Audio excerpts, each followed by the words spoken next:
도전 그 자다 토치 이렇게 밤이 좀 상진지 노력단 빡도 포냐 속솔롬 켜도 삼도 산점도 뭔가리 로지 향동데 회뜸구나 말도 메브른돈 The singers who memorized a 1,000-year-old epic in their sleep. Imagine an epic so long that if you recited it day and night, it would take weeks to get through. Tens of thousands of lines, hundreds of characters, full-scale battle scenes are all memorized in mind, without a single note written down. Scientists can't explain how an illiterate child can sing for hours without a single mistake, as if the words were carved into their bones before they were born. This is the Epic of King Gesar, the world's longest living epic. The people who carried it are called heavenly-gifted bards. Their secret? A dream. In Dege County of Sichuan's Ganzi region, there is an old man who has been singing this epic for nearly 70 years. His name is Ani. At 15, he dreamed that King Gesar appeared to him as a divine figure named Manqing Rega and taught him the melodies.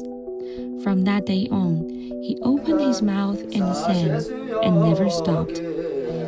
Ani is one of the first national-level inheritors of the Gesar storytelling tradition.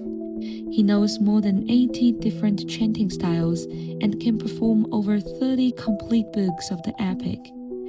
He paid out of his own pocket to carve 5 of those books into 336 printing blocks, now permanently housed in the Dege printing house. He says, "Since I chose this path, I must see it through." Today, the youngest Zhongken, the storyteller, who is keeping this ancient flame alive, is just 7 years old. His family says that one night, the boy dreamed of a warrior on a white horse. When he woke up, the epic came out of his mouth. No teacher, no textbook. He just knew it.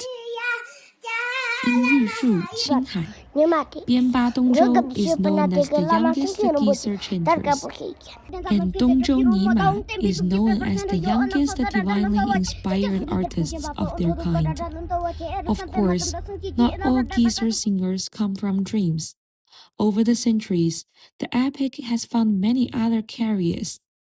Printed scriptures in monasteries, hand-painted Thanka scrolls, folk Tibetan operas during festivals, and thousands of hours of audio recorded by scholars. Today, children learn Gesar at school through comics, animations, and interactive apps.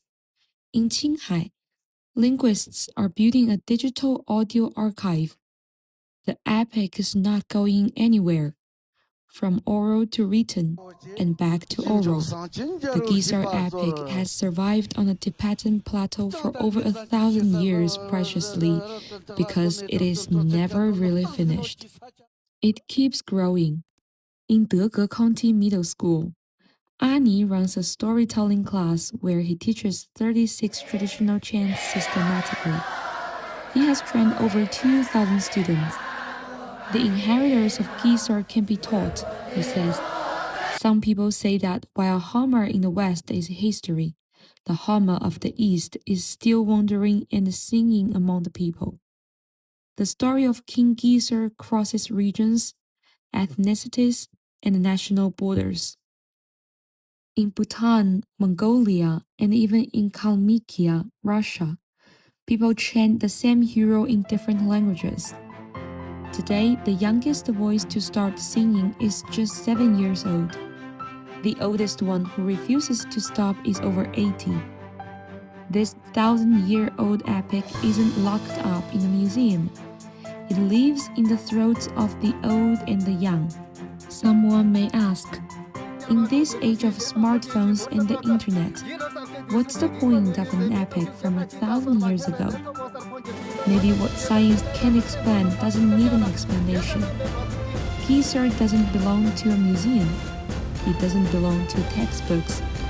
It belongs to the wind across the grasslands and to the white horse in a child's dream. As long as there's one child willing to close their eyes and sing, this epic will never end. The Epic of King Gesar, the world's longest living epic, a living oral heritage from the Tibetan plateau.